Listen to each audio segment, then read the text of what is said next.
Hi, I'm Candace, and I am here to show you some basic stretches that you need to be doing if you are walking every day. A lot of my clients are out walking 2, 3, 4 miles a day, and they are complaining about tight muscles and stiff joints. So all it takes is about 10 minutes, get down on the floor, grab a yoga strap or any other type of belt or a rope, and spend about 10 minutes stretching the muscles that are specifically being used while walking. So one thing that people talk about is they'll often get a stiffness here through the front of the shin. And that's not necessarily shin splints. The muscle that pulls your toes back and brings the foot into a flexed position is the tibialis anterior. And every time your foot strikes the ground and rolls through, that muscle is being worked. So if you're walking a few miles a day, more likely than not, you might feel sore through the front of the shin. So all you need to do to stretch that muscle out is to extend through your ankles and point your toes like a dancer. This muscle actually, if that gets really tight, then your whole ankle mobility is going to be affected. So it's important to keep that muscle nice and long by stretching it on a regular basis. Another great stretch for your tibialis anterior is just to sit here on your heels, and you're putting your foot into your ankle into that elongated position, and you're getting that lengthening on the front of the shin. So if your knees can take it, this is really a good stretch to do, just sitting here. Another thing that you can do is to come to your hands and knees and then pop up on your toes and kind of press through the fronts of your ankles. So again, for your tibialis anterior, you want to do the opposite of bringing the toes back. You want to bring the toes forward.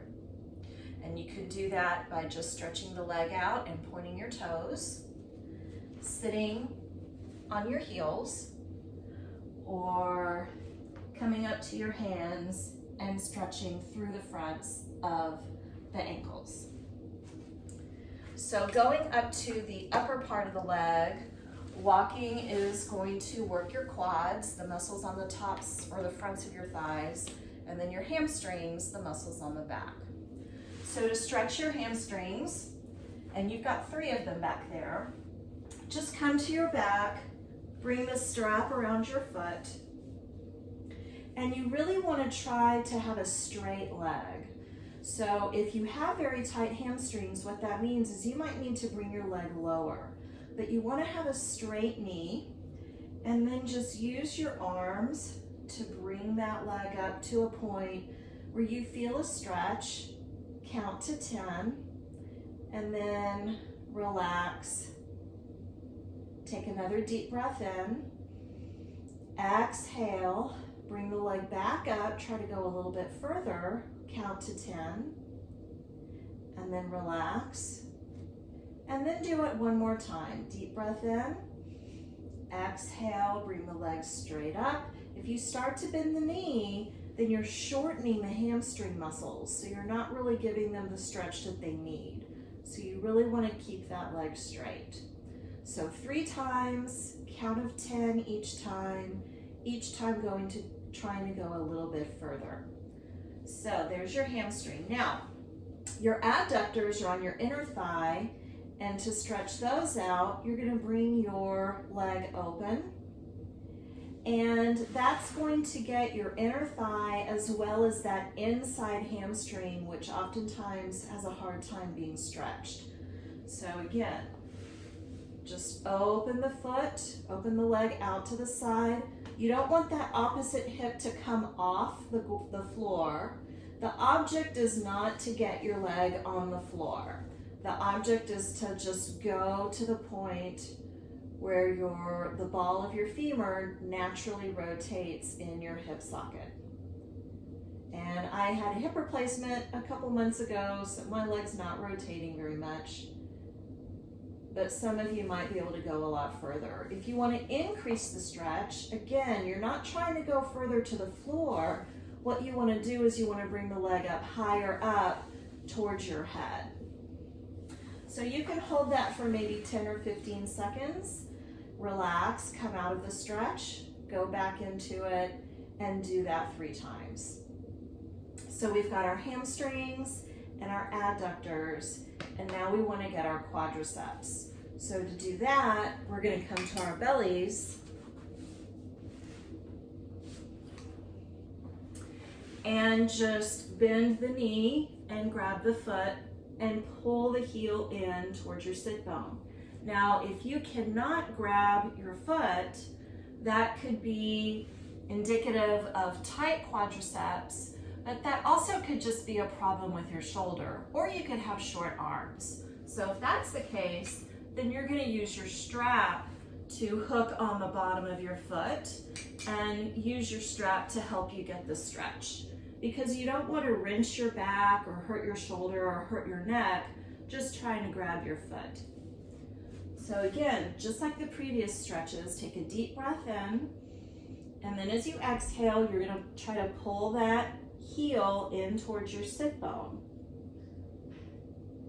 Now, some of you may already have pretty flexible quads, and some of you might have problems just getting this much flexion in your knee. Maybe you've had some knee problems in the past and you can't get this deep of a flexion. So in order to increase the stretch without having to just keep cramming your foot into your rear end, what you want to do here is contract your contract your glutes, and then press your quadriceps down into your mat, and that will give you a better stretch.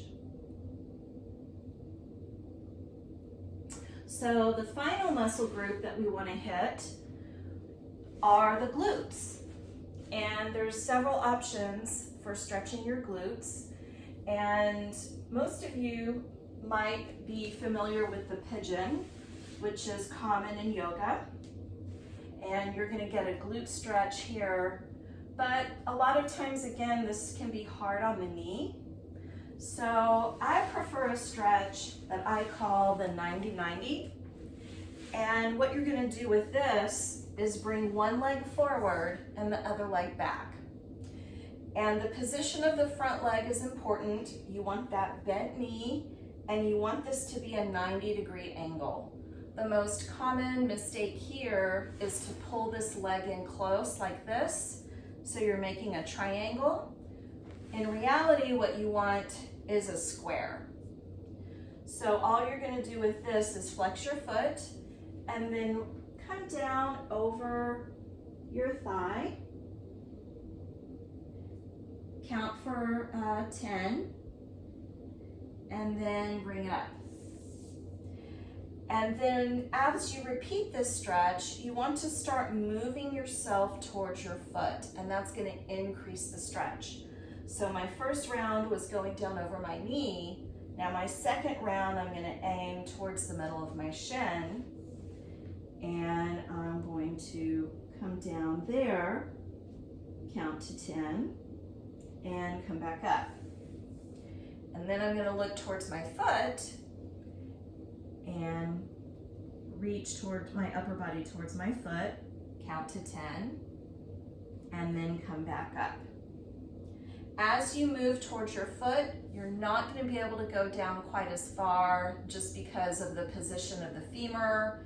And then also you might start feeling it quite a bit on the inner thigh. So for my walkers who are getting outside and walking, I want to encourage you to continue walking. It's great exercise. It's great for your bone health because it's a weight-bearing exercise. And it's a great stress reducer. So get outside, walk, doesn't matter how fast, walk at a pace that's comfortable for you, but just make sure that you stretch. Have a great day, and let me know how these work out for you in the comments.